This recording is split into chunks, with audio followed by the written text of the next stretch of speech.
নওশাদ সিদ্দিকী, বিশ্বজিৎ মাইতি আমডাঙ্গায় কাফন পরে নামবে, এবারে বুথ দখল করতে দেব না। তৃণমূলের যারা 2 পয়সার ফুটো মস্তান আছেন তারা কান খুলে শুনে রাখুন, আমি সেই ছেলে, এখনো পর্যন্ত একটা টুপি নওশাদ আর আমি ভাগ করে পড়ি, এখনো পর্যন্ত নওশাদ আমি একটা রুটি ভাগ করে খাই।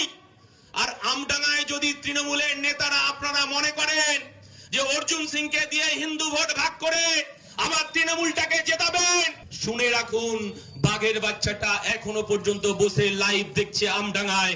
বাঘের বাচ্চা ঢুকবে যেখানে যেখানে 2021 রিগিং হয়েছিল, সেই রিগিং এর জায়গায় সভা হবে, আর আমরা কাফন পরে নামবো আমডাঙ্গায়। তৃণমূলের যদি ক্ষমতা থাকে আর 2026 বুথে রিগিং করে দেখাক। আপনারা আমডাঙ্গা তৈরির কারিগর আজকে যারা এখানে মিটিং শুনছেন, আর যে তৃণমূলের নেতারা দূর থেকে আমাদের ভাষণ শুনছেন আর মনে মনে ফোন দিয়ে আসছেন যে 21 সালের মতো আবার বুথ দখল করব, শুনে রাখুন নওশাদ সিদ্দিকী, বিশ্বজিৎ মাইতি আমডাঙ্গায় কাফন পরে নামবে, এবারে বুথ দখল করতে দেব না। যদি ভেবে থাকেন, হয়তো ভাবছেন বোধহয় বিধানসভা ভোট এখনো অনেক দেরি আছে, 2026, আজকে আমরা অধিকার যাত্রা করে আপনাদেরকে একটু বোঝাতে চাইলাম, বোমগুলির রাজনীতি অনেক হয়েছে, পঞ্চায়েত দখল করেছেন, পুলিশের একটা অংশকে সঙ্গে নিয়ে ব্যালট বাক্স ভাঙচুর করেছেন, আপনি সাধনপুর স্কুলে ঢুকতে দেননি। প্রত্যেকটা অক্ষরে অক্ষরে আইএসএফ এর কর্মীরা বিরোধী রাজনীতি যারা করে লিখে রেখে দিয়েছে। চণ্ডীগড়ের একটা ফুটো মস্তান পুলিশের ভয়ে লুকিয়ে লুকিয়ে বেড়াচ্ছে।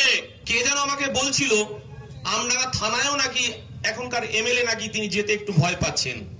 বলছি সংবিধান আছে, পুলিশ হয়তো তৃণমূলের দালালি করতে পারে, তৃণমূলের চাটুকারিতা করতে পারে, কিন্তু সংবিধানটা আছে বলে চরম চরম ঢাক নকুল বাতাসা তিহার জেলে জেল খাটতে হয়। আমার জেলে চাল চোর, ট্রিপল চোর জ্যোতিপ্রিয় মল্লিককে জেল খাটতে হয়। সংবিধান আছে বলে পার্থ চট্টোপাধ্যায়কে জেলের ভেতর রাত কাটাতে হচ্ছে বান্ধবীকে নিয়ে। সংবিধানটা আছে বলে তৃণমূলের ফুটো মস্তানগুলো তারাই দাদাগিরি বন্ধ হয়েছে। আমরা আমাদের দায়িত্ব বেড়ে গেছে, নির্বাচনে কে কোথায় ভোট দেবেন আমরা জানি না। আমরা এই কথাটা বলতে চাইছি যে আমডাঙ্গায় আবার বোমা ঢোকা শুরু করেছে তৃণমূল, প্রত্যেকটা পঞ্চায়েতে পঞ্চায়েতে মশলা ঢোকাচ্ছে। আমরা শুধু এই কথাটা বলতে চাইছি, তৃণমূলের যারা 2 পয়সার ফুটো মস্তান আছেন তারা কান খুলে শুনে রাখুন, আমারও 2 বছরের বাচ্চা আছে।